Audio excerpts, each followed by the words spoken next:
one I really want to highlight is extend trust. Number 13. 13. See, and I make the point that the first 12 behaviors will inspire trust. You know, they'll make you more trusted as a leader, to talk straight, create transparency, to clarify expectations, to keep commitments. But it's this 13th behavior, extending trust. That is what transforms a manager into a leader.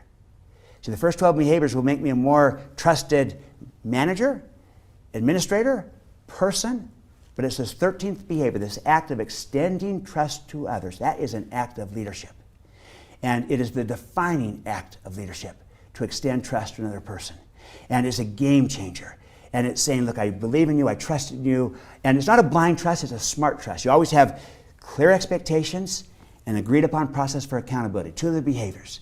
Clarifying expectations, practice accountability. That's smart trust. So it's not a blind trust with no expectations, no accountability. No, a smart trust. But you lead out with trust. Let me tell you why this is so vital.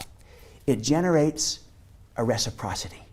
People receive it and they tend to return it. Mm-hmm. When people don't trust others, others don't trust them back.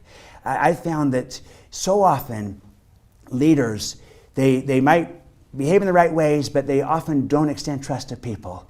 And as a result, people don't receive trust and they don't return trust. And it's interesting. You could have two trustworthy people working together and no trust if neither party is willing to extend it to the other. Two trustworthy teams working together and no trust if not willing to extend it. So to have trust, yes, you need to be trustworthy. I call that credibility.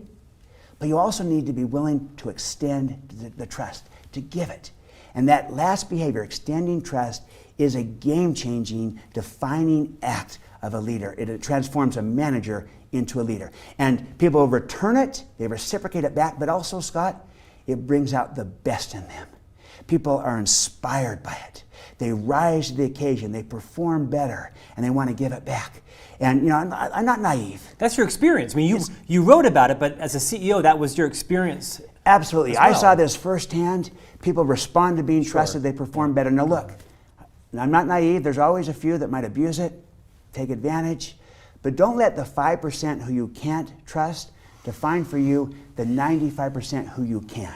It is far better to build your team and your culture around the 95% of the people who you can trust and let that culture crowd out, weed out, starve out those who you can't, versus the other way where you penalize the many because of the few with more rules, regulations. And so I find that last behavior, extending trust, is a differentiator. It is a game changer. I like to put it this way. The very first job of a leader is to inspire trust.